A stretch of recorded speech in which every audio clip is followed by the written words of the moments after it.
Alright, चलो, am audible?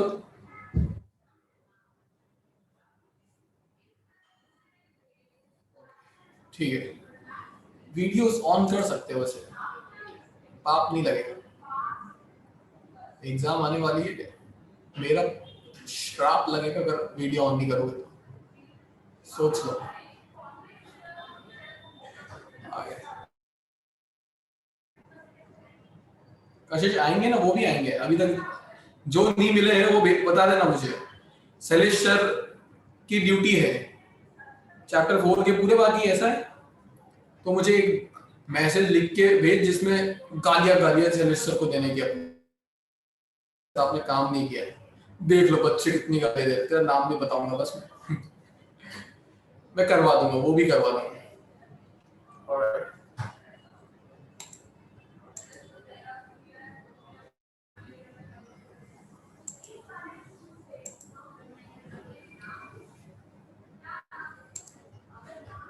ठीक है, the purpose of using ammeter in any circuit is to measure the value of current। हम हमेशा अगर करंट को मेजर करने की बात करते हैं तो हमारा एक ही काम होता है, भाई ढूंढो एमीटर और लगाओ। तो एमीटर का काम किसी भी सर्किट में क्या हुआ, to measure the value of current. But to कौन से कनेक्शन में कनेक्ट किया जाता है, और पैरेलल। मेरी आवाज आ रही है? ओके, ऐसा कर पाने के लिए हमें हमारे एमीटर को सीरीज में कनेक्ट करना पड़ता है। आंसर ही बता रहा हूं। तो बेसिकली अगर एक लेट से रेजिस्टेंस था R, यहाँ पे एक बैटरी लगी है V वोल्ट की, इससे कुछ करंट I निकल रहा है, तो हम क्या करते हैं, जनरली एक एमीटर को सीरीज में कनेक्ट कर देते हैं। ये एमीटर हमें क्या करके देता है, करंट को मेजर करके दे देता है। अब एक आइडियल एमीटर, अगर मैं एक आइडियल एमीटर की बात करूं तो रेजिस्टेंस वाइज एक आइडियल एमीटर का रेजिस्टेंस कितना होना चाहिए? What should be the value of resistance for an ideal ammeter? Very good, Kartika, Hariti. Basically, yes, Rudraj. Sir, 0. यार एक प्रॉब्लम है यार इसमें तो। मैंने सॉरी ना, मैंने आज क्या इंस्टीट्यूट के कंप्यूटर से कनेक्ट किया, ये भी प्रॉब्लम है, और ये नहीं चल रहा है। मेरी जा रही है तो आनी भी, स्पीकर भी तो लगे ही होते ना। धनुष्का या रुद्राज एक बार बोल के तो बता ना, कुछ आवाज आ रही है? हाँ सर, आपकी आ रही है पर बीच में थोड़ी कट हो रही है। तुम्हारी भी आ तो रही है पर बहुत स्लो है मेरे लिए। सर कोई बार आपका लैग हो जाता है। Yes sir.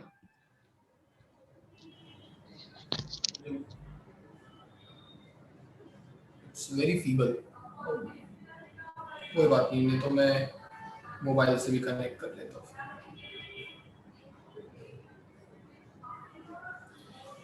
तो एक चीज तो सही है कि जो रेजिस्टेंस होता है वो आइडियल, जिसको नहीं पता उसको पता होना चाहिए, दिस इज 10th स्टैंडर्ड वाला पार्ट, कि एक आइडियल एमीटर का रेजिस्टेंस क्या होता है, 0। क्यों?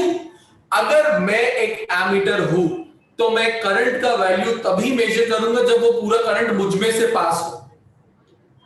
अब यहां से जब तक करंट पास नहीं होगा पूरा का पूरा, तब तक ये मेजर नहीं कर सकता। अब सोचो, अगर एमीटर का खुद का कुछ रेजिस्टेंस हुआ तो वो भी सर्किट के नेट रेजिस्टेंस में अपना पार्टिसिपेशन बताएगा, और अल्टीमेटली जो नेट वैल्यू ऑफ करंट होगा वो डिस्टर्ब हो जाएगा और आपको कोई दूसरी ही रीडिंग मिल रही होगी। तो उसकी वजह से हम चाहते हैं कि हमारा एमीटर का रेजिस्टेंस जितना कम से कम हो सके उतना हो, बट प्रैक्टिकली आप रेजिस्टेंस को 0 नहीं बना सकते।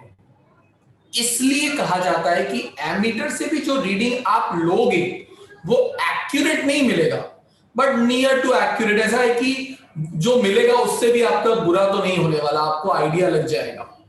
याद रखना, एमीटर भी जो रीडिंग देता है वो 100% एक्यूरेट नहीं होती है।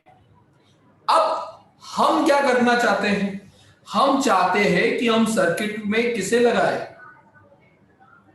गैल्वेनोमीटर को और उससे क्या एक्सपेक्ट करें कि अब गैल्वेनोमीटर हमें वैल्यू ऑफ करंट मेजर करके देगा।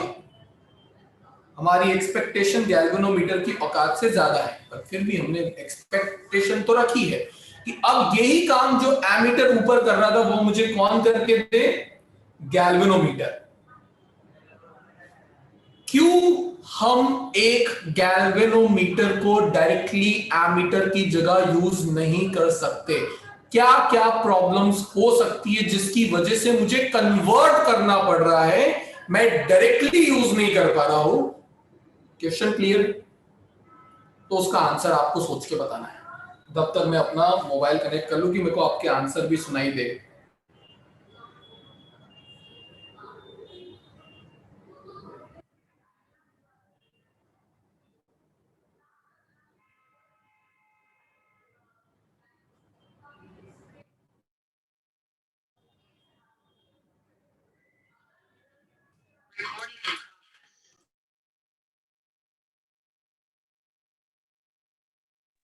आवाज आ रहा है ना मेरा? ठीक है, आपका भी आएगा। बोलिए हरिति। हरिति कुछ आंसर करना चाहती थी। हरिति जस्ट मिनट, मेरे पास होस्ट, इसको होस्ट भी बनाना पड़ेगा।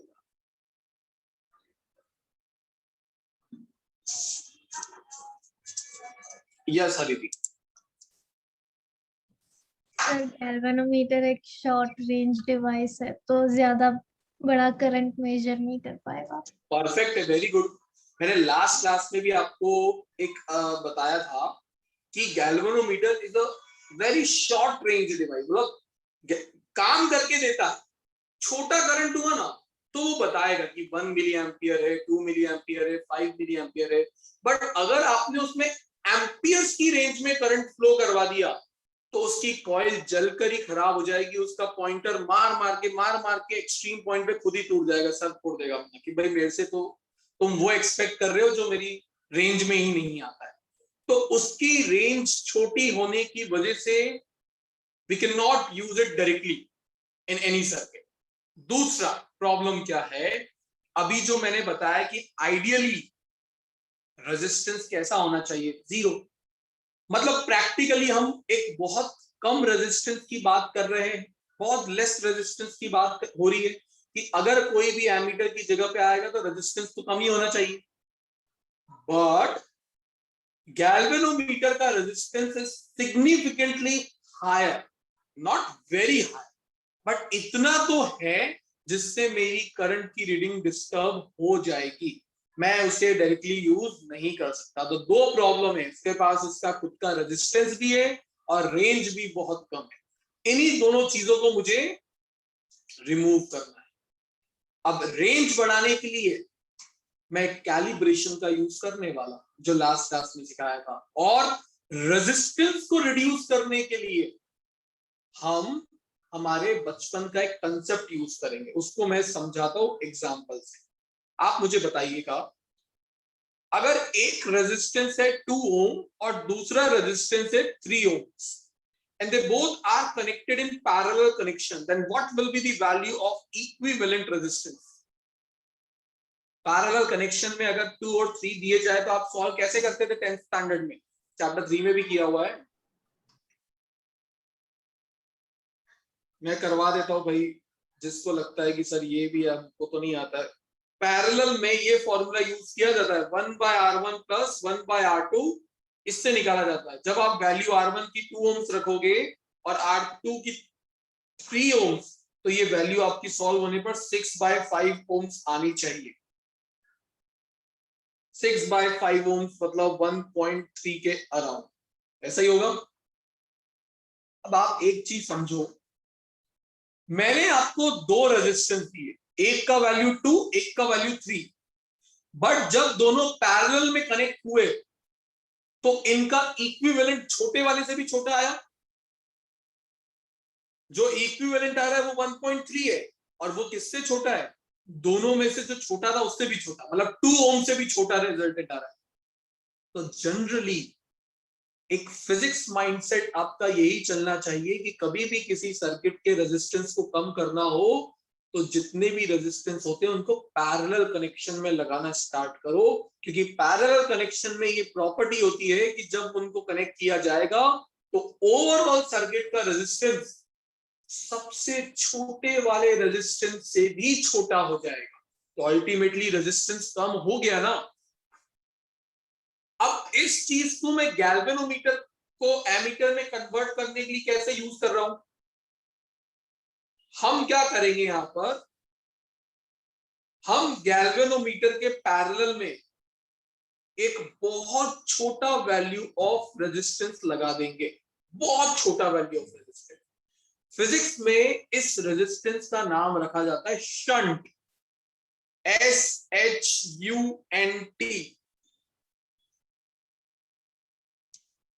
शंट का मतलब क्या होता है? वेरी लो वैल्यू वाला रेजिस्टेंस। छोटे रेजिस्टेंस के लिए शंट वर्ड यूज किया जाता है। तो आप एक बात समझो, अगर गैल्वेनोमीटर का खुद का कुछ रेजिस्टेंस है G और शंट है S, तो जब मैंने गैल्वेनोमीटर के पैरेलल में शंट लगाया तो अब जो मेरा इक्विवेलेंट होगा इस पूरे कॉम्बिनेशन का, अब जो इक्विवेलेंट आएगा वो तो शंट से भी छोटा होना चाहिए। एज पर पैरेलल वाला रूल, अगर मेरा राइट में आंसर 2 से भी छोटा आया था तो यहां पे जो इक्विवेलेंट रेजिस्टेंस होगा वो शंट की वैल्यू जो भी होगी उससे भी छोटा होना चाहिए। मैं आपको एग्जांपल से, मान लो कि आपका गैल्वेनोमीटर का रेजिस्टेंस है 1000 ओम्स और आपने शंट लगा दिया कितना, 100 ओम्स का। तो अब 100 और 1000 को जब आप पैरेलल में सॉल्व करोगे तो आपका आंसर 100 से भी छोटा आना चाहिए। तो बेसिकली मैंने क्या, ओवरऑल रेजिस्टेंस कम कर दिया गैल्वेनोमीटर का। जो पहले 1000 था अब उसका वैल्यू 100 से भी कम हो चुका है जब मैंने पैरेलल का कंसेप्ट यूज किया। क्या ये चीज समझ में आ रही है? ओके। तो रेजिस्टेंस कम करने के लिए क्या जुगाड़ लगाया गया? एक very small value of resistance जिसका नाम क्या होता है, शंट, उसको आप पैरेलल में लगा, यहां से रेजिस्टेंस कम हो जाएगा। बट कितनी वैल्यू का शंट लगाना, ये कैसे पता लगेगा? कोई भी वैल्यू लगा दे चल जाएगा ना। अब इसके दूसरे पार्ट को समझो। इस पार्ट का किसी के दिमाग में किसी भी टाइप का कोई भी डाउट आ रहा है, you can ask. Rudraraj, Rituraj, Tarosh, Tanisha, Gargi. Gargi कभी किसने गार्गल बोला? कैसे मेरे को नाम सुनते ज्यादा क्लिक होना, किसी ने तो कभी बोला होगा, बचपन में होता है छोटे छोटे, जैसे लीना नाम को बहुत चढ़ाते हैं। क्या लीना का उल्टा करके देखो, अपने आप पता लग जाएगा। तो प्रियांशी, देवलीना, देवांजना, कोई डाउट है यू कैन आस्क। आधे बच्चों की बत्ती चली। अच्छा, लीना का उल्टा क्या होता है? अगली बार बोलना मत, भड़क जाएगी। अरे ऐसे वैसे किसी और लीना को मिले फ्यूचर में जो टीचर ना हो तो उसके साथ आप ऐसा कर सकते हैं। ऑलराइट, चलिए अब मैं आपको कैलिब्रेशन समझाता हूं। प्लीज आपका फोकस यहां पे रखना कि कैसे मैं अपने छोटे रेंज वाले गैल्वेनोमीटर से भी बड़े बड़े करंट मेजर करवा सकता हूं। Again repeat, range of galvanometer is very low.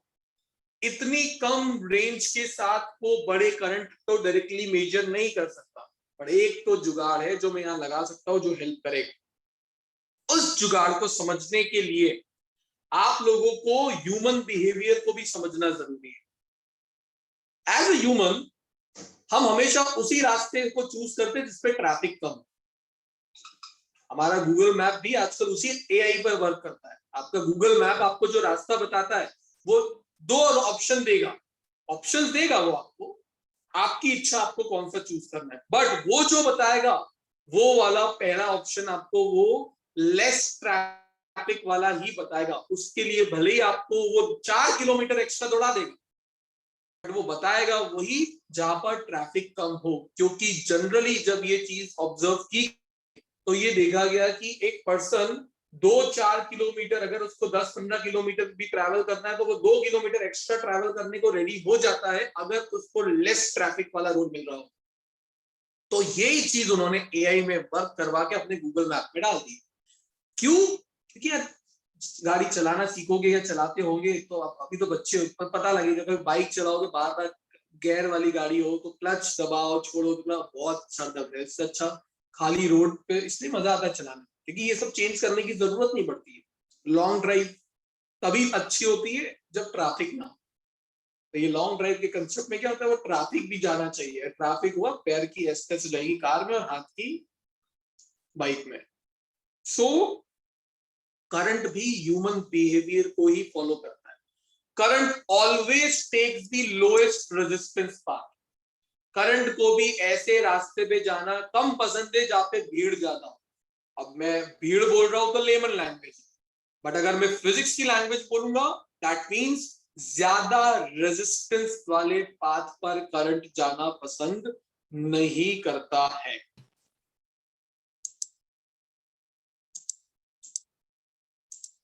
Clear है? अब देखिए यहां पर क्या हुआ,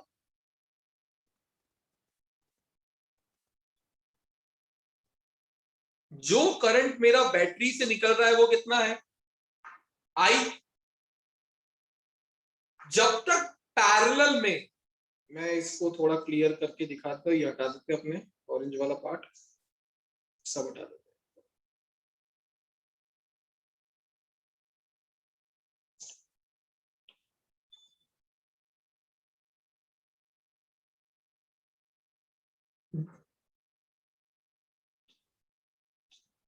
जब तक ये शंट नहीं लगा था तब तक इस करंट के पास कोई ऑप्शन नहीं था, क्योंकि बात ही एक है, अगर आपके घर से इंस्टीट्यूट आने का एक ही रास्ता है तो भीड़ हो या ना हो, उड़ के थोड़ी ना जाओ, जाना तो उसी रास्ते से पड़ने वाला है।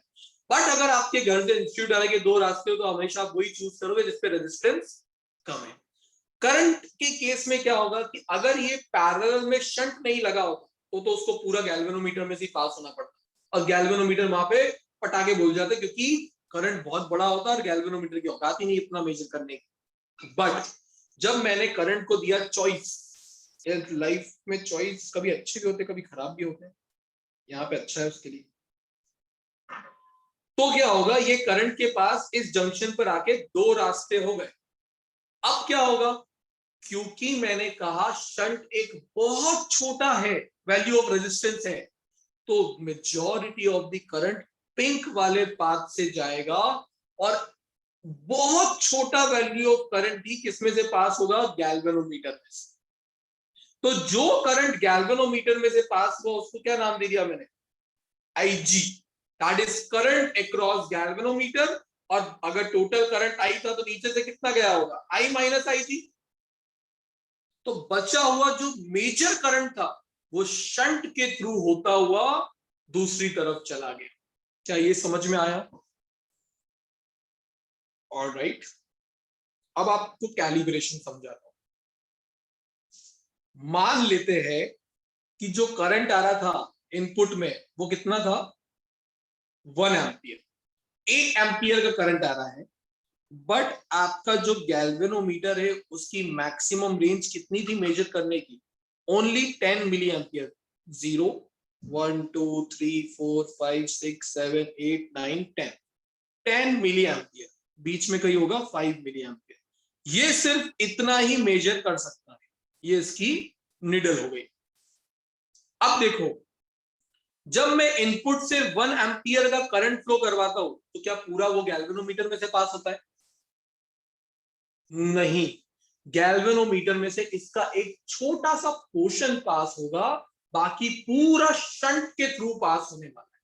तो हम क्या करते हैं, हम तब तक शंट की वैल्यू को चेंज करते हैं जब तक मेरे गैल्वेनोमीटर के अंदर लगी हुई सुई किधर ना आ जाए, 1 मिली एम्पियर। इसका मीनिंग क्या हुआ, जब मैंने 1 एम्पियर का करंट फ्लो करवाया तो गैल्वेनोमीटर में से कितना पास हुआ? सिर्फ 1 मिली एम्पियर। बाकी पूरा का पूरा करंट किधर से पास हुआ है? शंट के थ्रू। क्या ये चीज समझ में आई?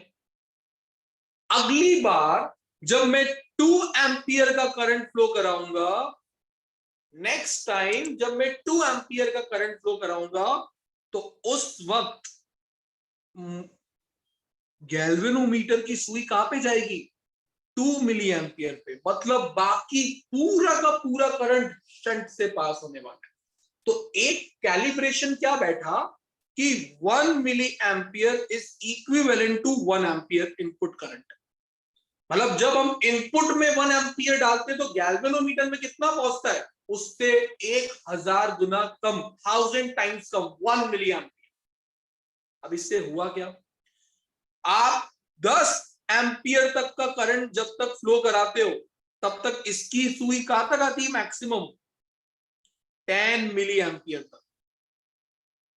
तो बेसिकली जो रेंज पहले सिर्फ 10 मिली एम्पियर था, अब करूंगा क्या मैं यहां से मिली एम्पियर की जो पर्ची थी वो हटा के किसकी पर्ची लगा दूंगा? एम्पियर्स की। क्योंकि मैं भेज तो 10 एम्पियर रहा था, भले ही मेरे गैल्वेनोमीटर में से उससे 1000 गुना कम करंट पास हो रहा हूं, बट मुझे ये पता है कि जब मैं 1 मिली एम्पियर, जब मैं 1 एम्पियर का करंट फ्लो कर रहा था तो गैल्वेनोमीटर में कितना मिलता है? 1 मिली एम्पियर। तो मेरे लिए 1 मिली एम्पियर 1 एम्पियर के बराबर ही हो गया। तो बेसिकली रेंज बढ़ गई। जो चीज सिर्फ पहले 10 मिली एम्पियर तक हम मेजर कर पा रहे थे, just by changing the circuit और adding shunt resistance in parallel, आप 10 एम्पियर तक का करंट देख पा रहे हो। क्योंकि गैल्वेनोमीटर में सिर्फ 10 मिली एम्पियर ही पास हो रहा है, बट मैंने पर्ची किसकी लगा दी? मैंने पर्ची मिली एम्पियर की हटा के एम्पियर की लगा दी। क्योंकि मुझे पता है कि जब 1 मिली एम्पियर का करंट गैल्वेनोमीटर में से पास हो रहा है, दैट मींस इनपुट से कितना आ रहा होगा? 1 एम्पियर।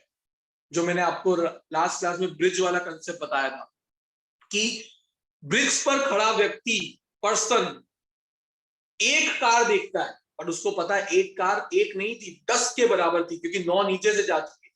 वही चीज यहाँ पे यूज की कि जब मेरा गैल्वेनोमीटर 1 मिली एम्पियर दिखाएगा, एक्चुअली वो 1 मिली एम्पियर नहीं, वो 1 एम्पियर का करंट है, बाकी सब नीचे से पास हो रहा है। तो बेसिकली मैं एक छोटे रेंज वाले गैल्वेनोमीटर से भी 10 एम्पियर तक का करंट मेजर कर पा रहा हूं, विच इज क्वाइट हाई। तो यहां पर आपका कंसेप्ट हो जाता है खत्म। अब जिस बच्चे को कंसेप्ट समझ में आया बहुत बढ़िया है। जिसको लगता है कि सर आधा अधूरा आया है, वापस सुन लेना। जिसको लगता है सर मेरे तो बाउंसर गया है, कोई फर्क नहीं पड़ता है, क्योंकि ये वाला जो पार्ट है वो कोई एग्जाम में नहीं पूछ रहा है, तो मैंने एक्स्ट्रा, टीचर्स बताते नहीं है, मैंने वो बता दिया है। चल क्या है, टीचर्स क्या बताएंगे वो मैं बता देता हूं। ये शंट का वैल्यू कितना होना चाहिए, कोई भी थोड़ी ना होगा, एक पर्टिकुलर वैल्यू ऑफ शंट चाहिए, वो मैं डिराइव करके बता देता हूं। जब भी कोई दो, जैसे ये जो 2 पॉइंट मैंने मार्क किए स्काई ब्लू कलर से, क्या गैल्वेनोमीटर और शंट पैरेलल में कनेक्टेड है? और we all know that in parallel connection potential difference is same. तो जितना पोटेंशियल डिफरेंस गैल्वेनोमीटर के अक्रॉस होगा, एग्जैक्टली उतना ही पोटेंशियल डिफरेंस शंट के अक्रॉस भी होना चाहिए, ये रूल कहता है। अब पोटेंशियल डिफरेंस ओम्स लॉ से निकाला जाता है, I into R is potential difference. तो कितना करंट गैल्वेनोमीटर से पास हुआ? IG। और अगर गैल्वेनोमीटर का रेजिस्टेंस में G कंसीडर कर रहा हूं, तो this is the potential drop across galvanometer. यही हुआ, IG इंटू G। बेसिकली ये फॉर्मूला यूज किया है मैंने, और कुछ नहीं किया। I into R, current IG, resistance G। अगर मैं शंट के अक्रॉस का पोटेंशियल ड्रॉप निकालू तो वो कितना आएगा? I minus IG into S। Basically दोनों पोटेंशियल ड्रॉप सेम होने चाहिए because they both are connected in parallel connection. यहां से S को सब्जेक्ट बना लो, डेरिवेशन खत्म। IG into G divided by I minus IG। तो शंट कितनी वैल्यू का पैरेलल में लगाना है, उसका हमेशा ये फॉर्मूला रहा करेगा। Now what is IG? याद रखना, आईजी आपके उस करंट का वैल्यू है जो मैक्सिमम गैल्वेनोमीटर मेजर कर सकता है, और वो कितना था हमारे एग्जांपल में 10 मिली एम्पियर। मतलब ये आईजी क्या है? गैल्वेनोमीटर की क्षमता का रेंज, जो बोलना है वो लो, जैसे याद रखते हैं मैक्सिमम वैल्यू आपका गैल्वेनोमीटर कितना मेजर कर सकता है इन प्रैक्टिस। जी क्या है? रेजिस्टेंस ऑफ गैल्वेनोमीटर, कुछ तो रेजिस्टेंस होगा उसका, वो जी। और आई क्या है? वो टोटल करंट जो आप मेजर करवाना चाहते हो। जैसे मैं 10 एम्पियर तक का करंट मेजर करवाना चाहता था मैक्सिमम, तो 10 एम्पियर मेरा हो जाएगा आई। अब ये तो था लॉजिक फॉर दो स्टूडेंट्स जिनको चाहिए, बट कुछ स्टूडेंट्स होते सर इतना झमेला चाहिए ही नहीं, क्यों दे रहे? उनके लिए दो वैल्यू ऑफ करंट न्यूमेरिकल में दिखे तो छोटा वाला आईजी होगा, क्योंकि आईजी छोटा ही होता है, और बड़ा वाला आई। सिंपल एंड सोबर, इतना ही याद रखने का। छोटा वाला करंट आईजी, क्योंकि range of galvanometer is very small, और बड़ा वाला होगा टोटल करंट आई। डन? ये हो गया पहला कंसेप्ट। अब आता है दूसरा कंसेप्ट।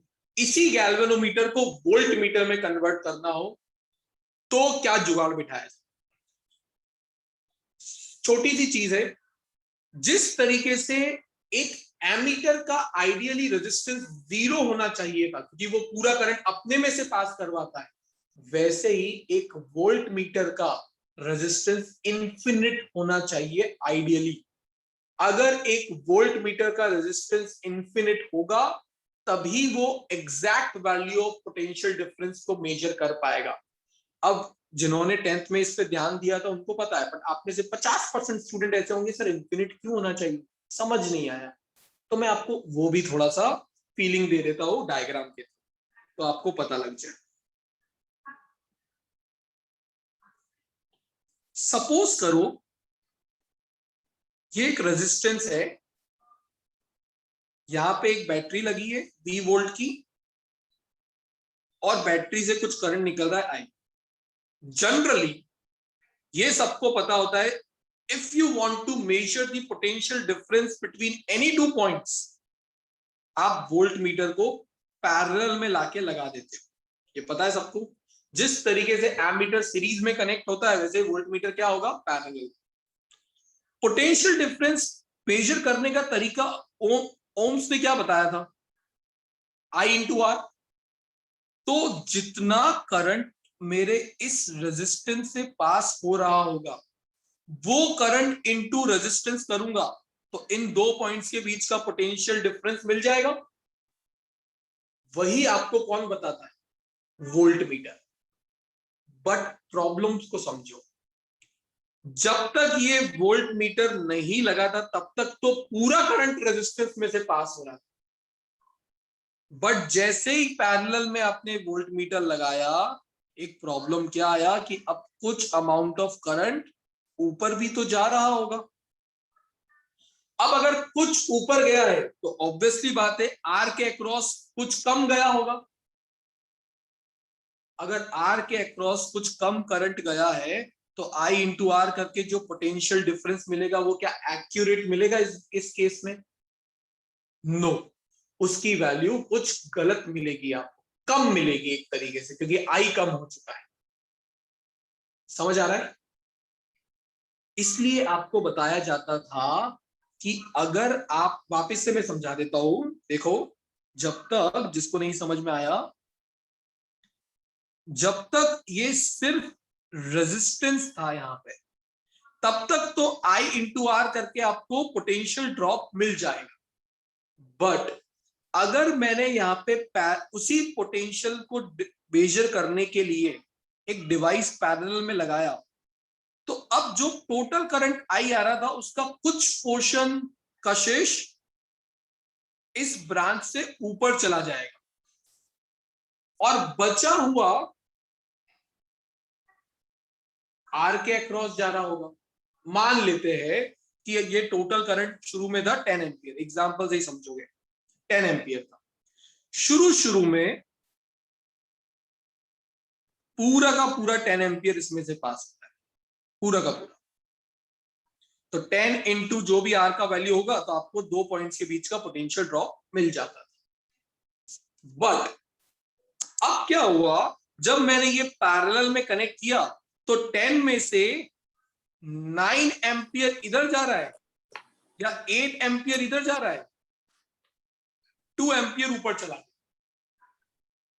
तो क्या अब 8 इंटू आर होगा? जो 10 इंटू आर होना चाहिए था वो 8 इंटू आर हो रहा होगा।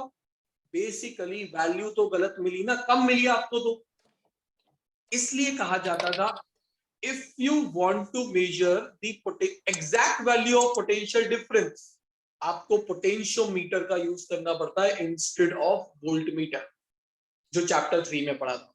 बट क्योंकि वोल्ट मीटर का रेजिस्टेंस अपने आप में हम इतना ज्यादा कर देते हैं कि ये 2 एम्पियर का करंट 2 नहीं, सिर्फ 0.2 एम्पियर ही ऊपर जाता है और 9.8 नीचे से पास हो रहा हो, तो वैल्यू सही तो नहीं है अभी भी, बट फिर भी काम चलाऊ है, आइडिया लग जाएगा कि पोटेंशियल डिफरेंस कितना है। अब हम इस वोल्ट मीटर को हटाकर अगर यहां पे गैल्वेनोमीटर को लगा देते पैरेलल में, तो गैल्वेनोमीटर का रेजिस्टेंस ज्यादा मतलब होता है, बट इतना ज्यादा नहीं होता है कि वो अपने में से करंट पास ही ना होने दे। मैंने बोला था सिग्निफिकेंटली हाई, पर नियर टू इंफिनिटिव नहीं है, बहुत बड़ा वैल्यू नहीं है। तो अल्टीमेटली जो प्रॉब्लम में ऊपर दिखा रहा था वो इधर भी होगा कि यहां से कुछ करंट ऊपर से पास होगा, कुछ इधर से, और आप गैल्वेनोमीटर से एग्जैक्ट वैल्यू नहीं ला पाओगे। क्या ये समझ आया इतना जो मैंने अभी बताया? करना क्या है, ट्रैफिक को बढ़ाना है उस रास्ते पे जहां पे आप चाहते नहीं हो करंट पहुंचे। जिस रोड पर आप चाहते नहीं हो वहां पे रेजिस्टेंस बढ़ा दो। तो कहां पे नहीं चाहते थे हम नहीं चाहते कि कोई भी करंट उस ब्रांच में जाए जो मेजर करके दे रहा है पोटेंशियल डिफरेंस। तो हमने क्या किया, हमने एक बहुत बड़ा वैल्यू रेजिस्टेंस का गैल्वेनोमीटर के साथ सीरीज में लगा। उससे क्या होगा, अगर गैल्वेनोमीटर का रेजिस्टेंस 100 था और इसका कितना है 1000, तो अब अल्टीमेटली सर्किट का रेजिस्टेंस 100 से चेंज होके कितना हो गया 1100। सीरीज में रेजिस्टेंस ऐड होता है ना, तो अल्टीमेटली मैंने ऊपर वाले पाथ का ट्रैफिक बढ़ा दिया है। ट्रैफिक बढ़ाने से क्या होगा, मेरा गैल्वेनोमीटर अब वोल्ट मीटर की तरह भी बिहेव कर सकता है। अब क्वेश्चन क्या आएगा, कौन सी वैल्यू का आर लगाया जाए? कोई भी थोड़ी आर लगा सकते, जैसे ऊपर भी शंट कोई भी थोड़ी लगा सकते थे, उसके लिए कोई फॉर्मूला होना चाहिए। According to your need S का वैल्यू लगता है, तो वैसे ही according to our need R का वैल्यू होगा, तो उसका कोई तो फॉर्मूला होना चाहिए, वो फॉर्मूला डिराइव करना है। ये आर, इसकी बात हो रही है कितनी वैल्यू का आर लगाया जाए। अब जो करंट ऊपर गैल्वेनोमीटर में से पास होता है उसको हम आईजी बोलते हैं। तो आप देखिए ऊपर वाले, मैं इस सर्किट की बात कर रहा हूं, ऊपर वाले पार्ट, ये वाले पार्ट की करंट कितना पास हो रहा है आईजी, कुछ तो पोटेंशियल डिफरेंस होगा V, और नेट रेजिस्टेंस कितना है R plus G. Ohm's law लगाया है, I is equal to V by R। Current कितना पास हुआ ऊपर वाली ब्रांच में से IG, 2 पॉइंट्स के बीच का कुछ तो पोटेंशियल डिफरेंस होगा, दैट इज V, और टोटल रेजिस्टेंस कितना है R प्लस जी। अगर मैं यहां से R प्लस जी को इधर भेज के V के नीचे IG भेज दूं तो मुझे नहीं लगता किसी को प्रॉब्लम होना चाहिए शिफ्टिंग करने में। और यहां से अगर मैं R को सब्जेक्ट बना दूं तो V by I G minus जी इस R का वैल्यू जो आपके फॉर्मूले नोट्स में दिए हुए। अब V क्या है, क्वेश्चन की लैंग्वेज समझाना, V क्या होगा, वो पोटेंशियल डिफरेंस जो मैक्सिमम आप मेजर करवाना चाहते हो। जैसे क्वेश्चन में दिया है कि मैं 18 वोल्ट तक का पोटेंशियल डिफरेंस मेजर करवाना चाहता हूं, तो मेरा V 18 होगा। IG वो करंट जो मैक्सिमम गैल्वेनोमीटर मेजर कर सकता था, वो होगा IG। और कैपिटल G अगेन क्या था? Resistance of galvanometer. ये 3 वैल्यू आप ढूंढ लो, आपको अपने आंसर्स मिल जाया करेंगे। समझ आई? एक क्वेश्चन जल्दी अपने अपने नोट्स पे जाओ, मैं दोनों ही तरीके से करवा देता हूं। सेशन 4.6 का क्वेश्चन नंबर जो 12 है उस पर चले जाओ।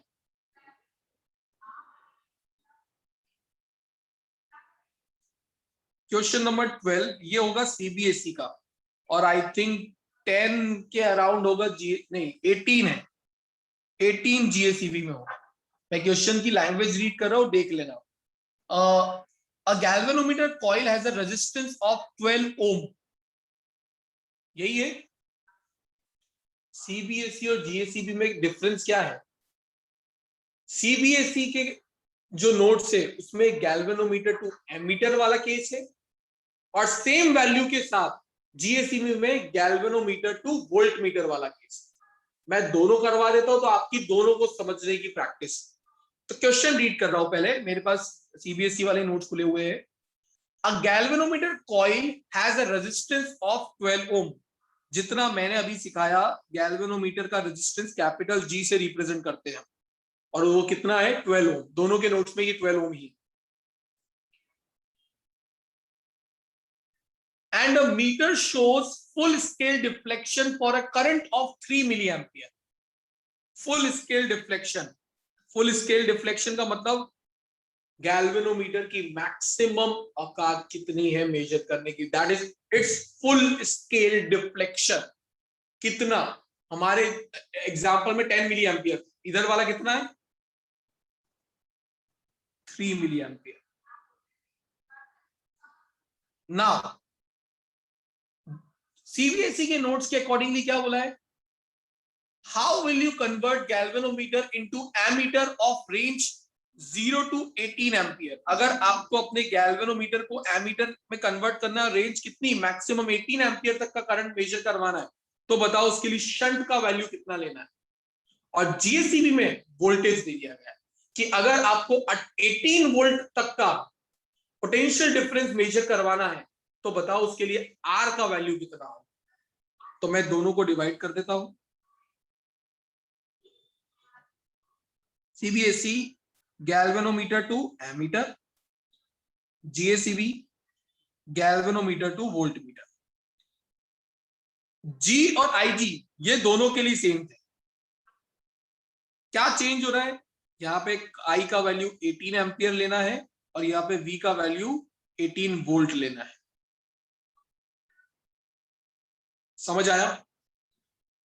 अब जब शंट निकालने की बात आएगी तो सीबीएसई वाले शंट का फॉर्मूला क्या आज हमने डिराइव किया अभी ऊपर? IG into G divided by I minus I G. तो आप लोगों के लिए फॉर्मूला ये लगा, IG into G divided by I minus I ji.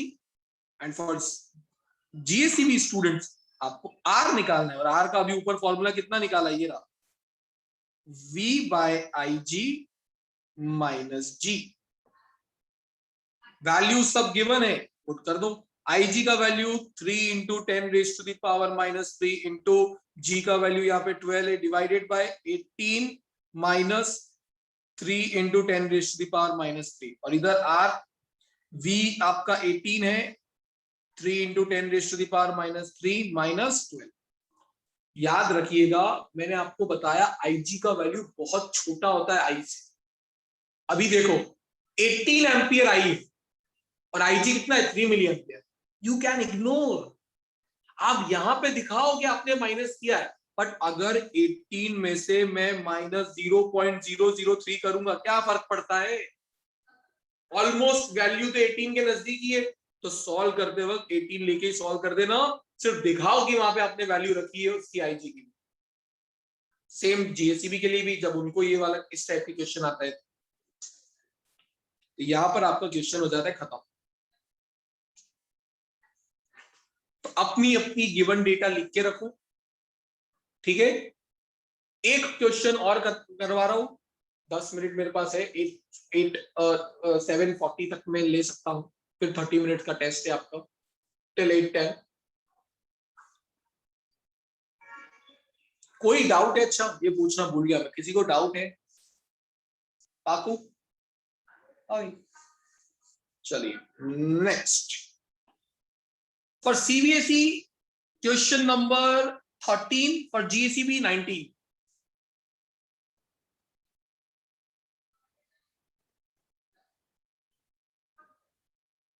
Question read कर रहा हूं। बेसिकली 2 गैल्वेनोमीटर दिए, वही वाला M1 M2 आपका वही है जो मैंने लिखे क्वेश्चन नंबर।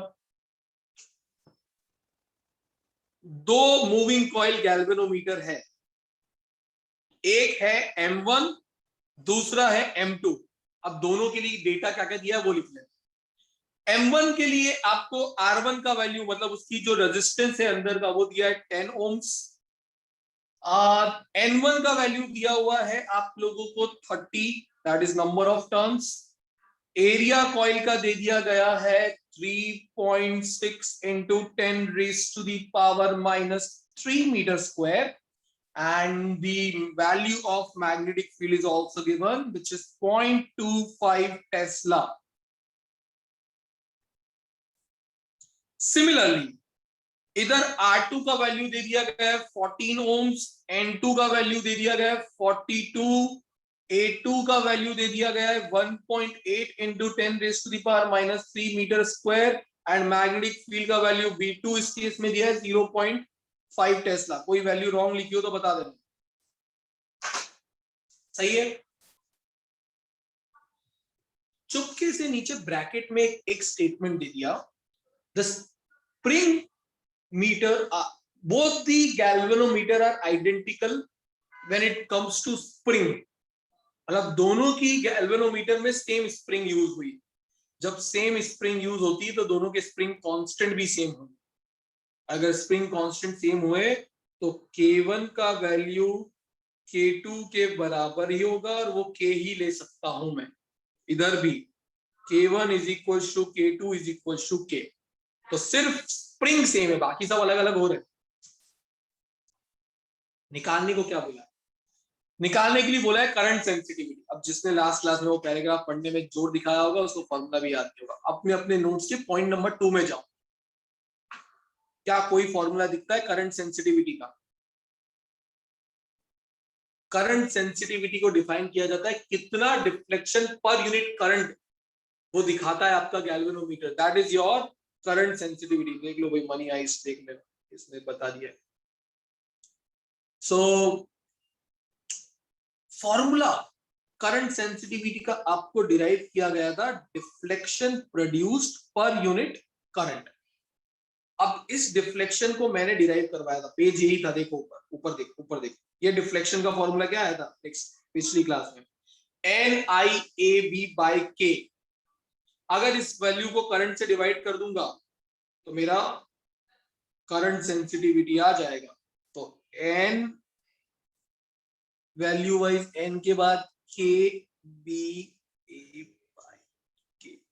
इतना वैल्यू कुछ करंट सेंसिटिविटी का आपका मिलता है। अब एक आपको बोला है करंट सेंसिटिविटी का रेशियो निकालो।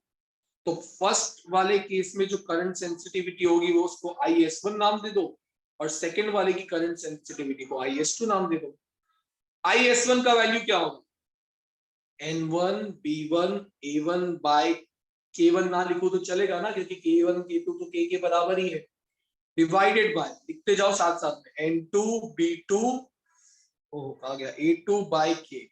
K कैंसिल आउट हुआ, finally N1 B1 A1 divided by N2 B2 A2 is your current sensitivity का रेशियो। यहां से आपको मिल जाएगा, ये आंसर आता है 1:4 या 4:1, M2 to M1 नहीं, 1.4 लिखा हुआ है आंसर तुम्हारा। जब IS2/IS1 करते तो आप देख लीजिएगा।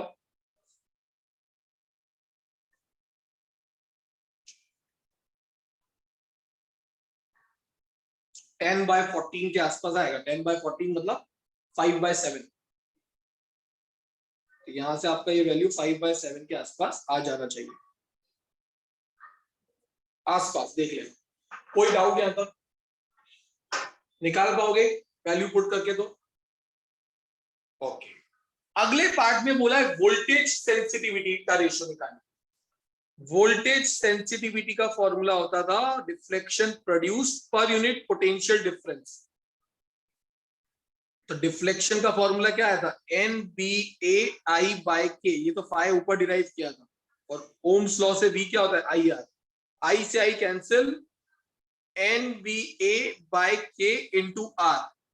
ये आपका फॉर्मूला बनता है वोल्टेज सेंसिटिविटी का। अब अगर आपको वोल्टेज सेंसिटिविटी निकालने को बोली गई रेशो वाइज, तो VS1/VS2 का रेशो निकाल लीजिए। VS1 क्या होगा? तो ये हो जाएगा फॉर्मूले के accordingly N1B1A1/KR1 divided by N2B2A2 divided by KR2। K से K कैंसिल, ये क्या बना? N1B1A1 divided by N2B2A2 into R2/R1। ऐसे ही बनेगा। अब इतना झमेला करने की जरूरत नहीं है। ये वाला रेशियो आपने फर्स्ट पार्ट में निकाला होगा, तो आप डायरेक्टली वैल्यू पुट कर दीजिएगा। R2/R1 को रखना, 1:1 आंसर आएगा आपको फाइनल।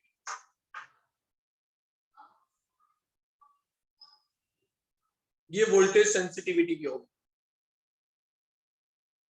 किसी को कोई doubt? This is your first ratio जो पूछा गया था, ये सेकंड रेशियो जो पूछा गया था। पहले फॉर्मूला डिराइव किया मैंने, आपको डिराइव करने का जरूरत नहीं, आपको याद रखने की जरूरत है।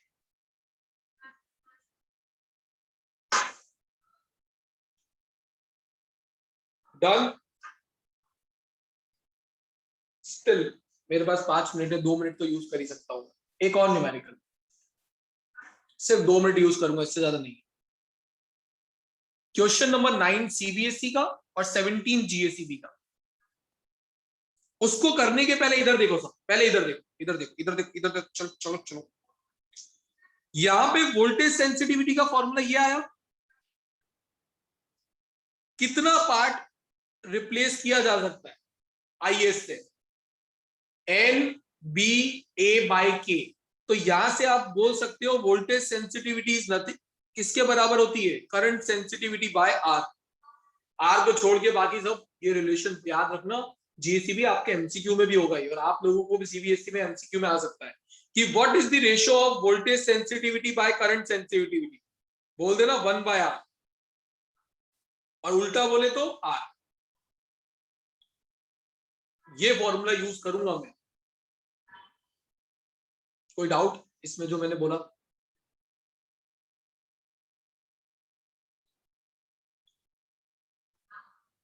क्वेश्चन नंबर मैंने कहा 9 CBSE का होगा और 17 GSEB का होगा। सुनना, बहुत इजी है।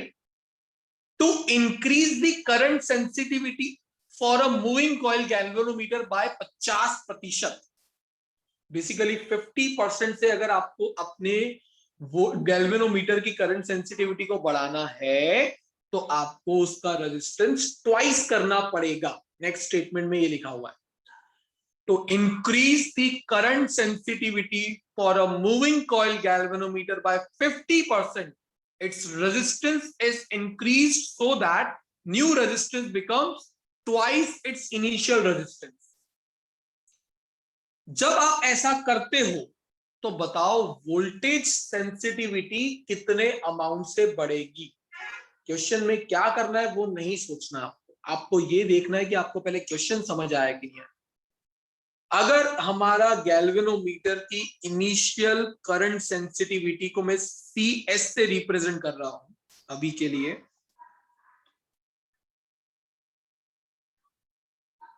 इनिशियली करंट सेंसिटिविटी जो है, चलो इनिशियल के लिए मैं इसको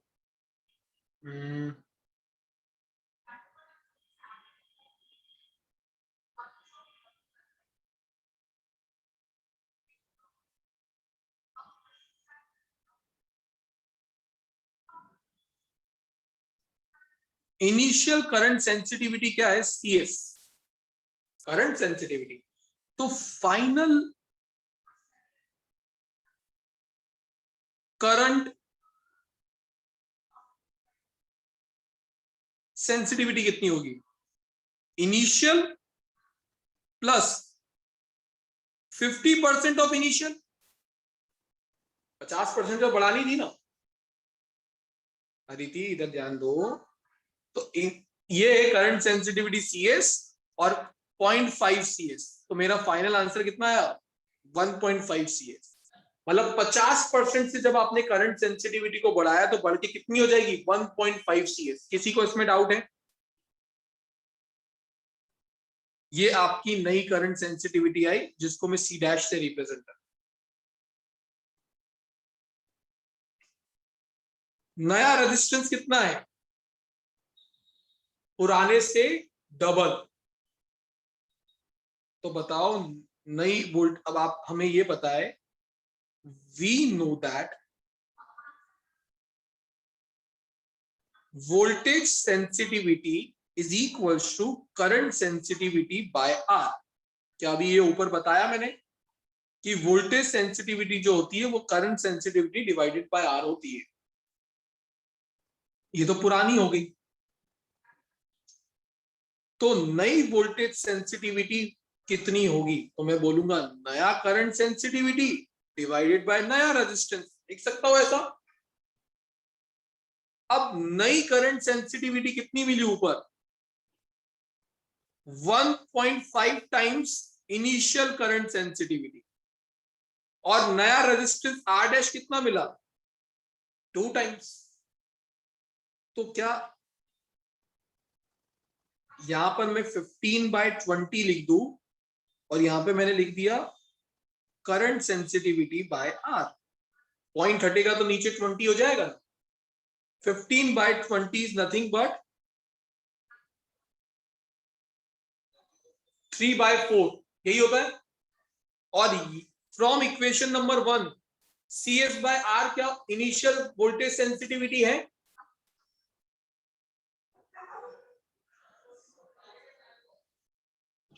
नई current sensitivity is 3/4 of initial, sorry हाँ, new voltage sensitivity is 3/4 of initial one. ये डिराइव कर दिया मैंने। ये पूरा इसका पार्ट। कोई डाउट है तो पूछ लो। चलिए बाय, ऑल द बेस्ट।